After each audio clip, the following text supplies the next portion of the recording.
Građanke i građani, studentkinje i studenti, dobroveče!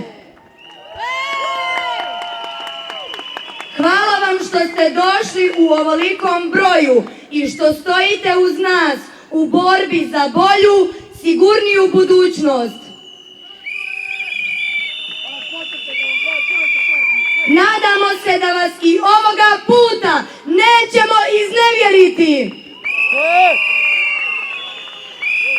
Hvala vam što ste ispred Ministarstva unutrašnjih poslova zajedno sa nama odali počast stradalim žrtvama zločina na Cetinju.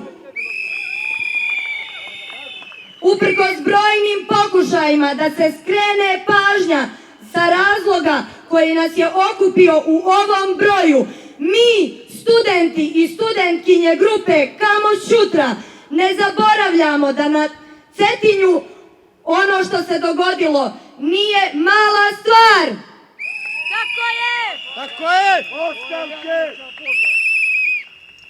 Nećemo zaboraviti 13 osoba i zločin za koji niko još uvijek nije odgovarao. Tako je! Tako je!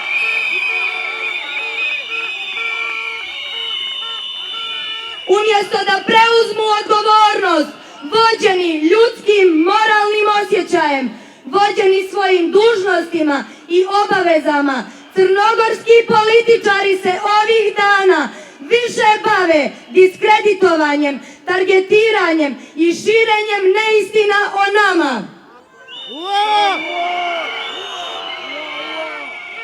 Crnogorski političari se trude da djeluju cool, simpatično, duhovito, dok nam iz svojih skupih službenih automobila mašu i pozdravljaju pjesmom.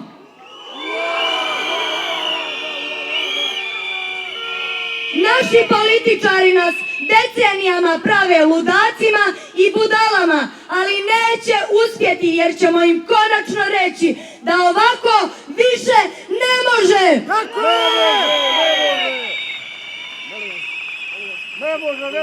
Nećemo da živimo u zemlji u kojoj vlada partitokratija i u kojoj se ne osjećamo sigurno. I zato nećemo otići, nećemo stati dok svi naši zahtjevi ne budu ispunjeni.